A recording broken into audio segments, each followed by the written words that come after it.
Good day everyone, I am Angel Grace Pontog from BSHM 3C and now I will be discussing the Chapter 11 which tackles about the laws regulating professional congress organizers.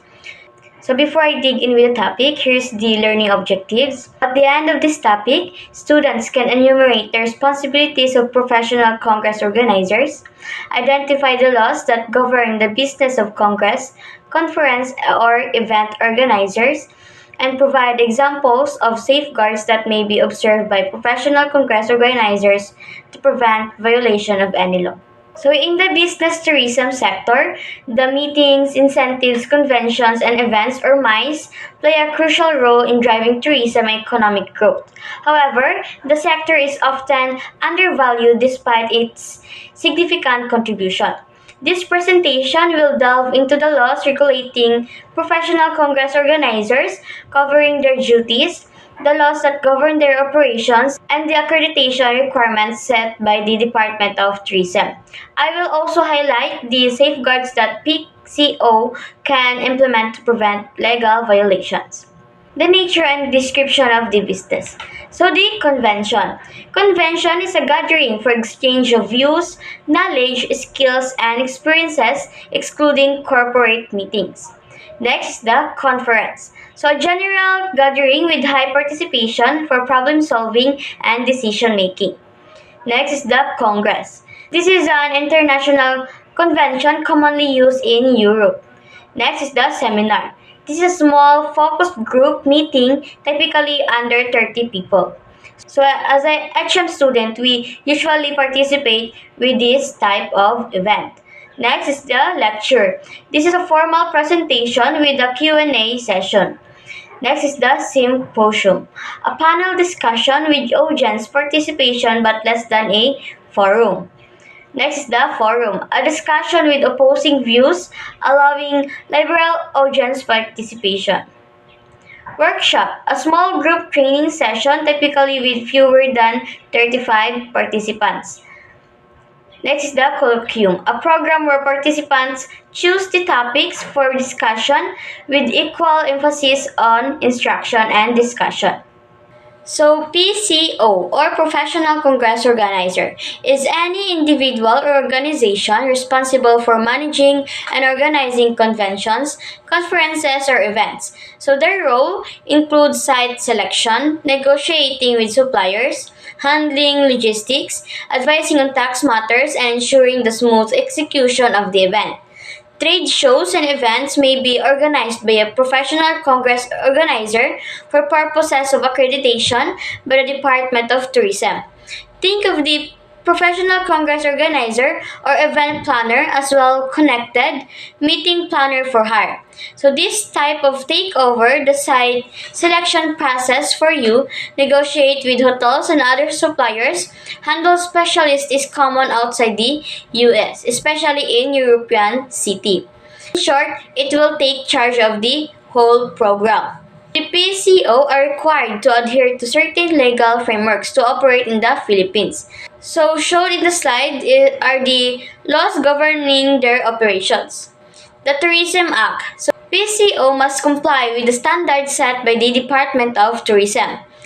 And the Civil Code, the PCO must follow the provisions regarding contracts and obligations for the smooth execution of events. Also, the Labor Code of the Philippines. They need to ensure that their employees' rights are protected, such as in terms of wages and work conditions. So, for a business to be officially recognized as a professional congress organizer, the following requirements must be met. Eligibility, a Filipino citizen. And for the documents for accreditation, you must comply the business name certificate for sole proprietors and articles of incorporation or partnerships for corporation and partnerships. So the executive officers and employees list, including the nationality and positions. The contract of lease for office space. Mayor's permit and municipal license, latest income tax return and audited financial statements reflecting at least 100,000 capital. And for the additional documents as required by the DOT, You must comply the office location. The PCO must be based in a business district and easily identifiable. So next is the responsibilities of PCO. So the PCO have several critical responsibilities to ensure the smooth and lawful operation of an event. First is event planning and management.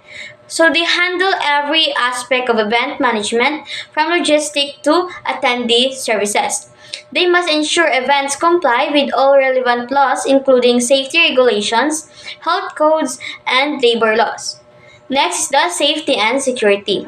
It is crucial to evaluate and plan for safety risks associated with the event. PCO must inform participants of potential risks and provide adequate security measures. Delegate safety responsibilities to professional personnel such as event security officers or medical staff. Next, the financial management. So the proper fund management is critical, ensuring that allotted funds are tracked and used for the intended purpose. Any commercial event must be handled with financial transparency and accountability. Lastly is the confidentiality. So PCO must obtain consent for publishing or disclosing any sensitive material presented at the event. Protecting intellectual property rights is also a key responsibility. So here is the example of application of the law. Brado, an event planner, won a bid to organize an international convention of surgeons in Manila. He must adhere to several key responsibilities. Adherence to client instructions. So Mr. Brado must operate according to the client's directives and ensure all aspects of the event align with the client's need. Also, the duty of reasonable care. So, PCO have a duty to ensure the safety and well-being of participants. This include investigating risks, providing safety measures, and ensuring the venue is suitable. Also, the confidentiality. Mr. Susobrado must ensure that the materials and discussions at the event are kept confidential, obtaining permissions as needed. Also, the quality of service. For medical conference, ensuring the quality of food and beverage services, including hygiene, is essential to prevent any health-related issues. To avoid violations, PCO should implement the following safeguards. Follow the accreditation procedures. Ensure compliance with DOT accreditation requirements to avoid penalties or loss of business. Also, adherence to health and safety standards. Implement strict health and safety protocols, especially when dealing with large-scale events like medical congresses. Also, maintain transparency. Regularly audit financial statements and ensure transparency in handling funds and resources. Important is training and development. Educate employees and stakeholders about their roles and legal responsibilities to reduce risk of legal violations. So overall, professional Congress organizers play a pivotal role in the success of conventions, conferences, and events. By understanding the laws regulating their profession and taking appropriate safeguards, they ensure smooth operations while staying compliant with legal standards. PCO must focus on safety, financial transparency, and confidentiality to uphold their professional integrity and maintain their accreditation with the Department of Tourism. So that's all for the Chapter 11, and hope you learned. Thank you.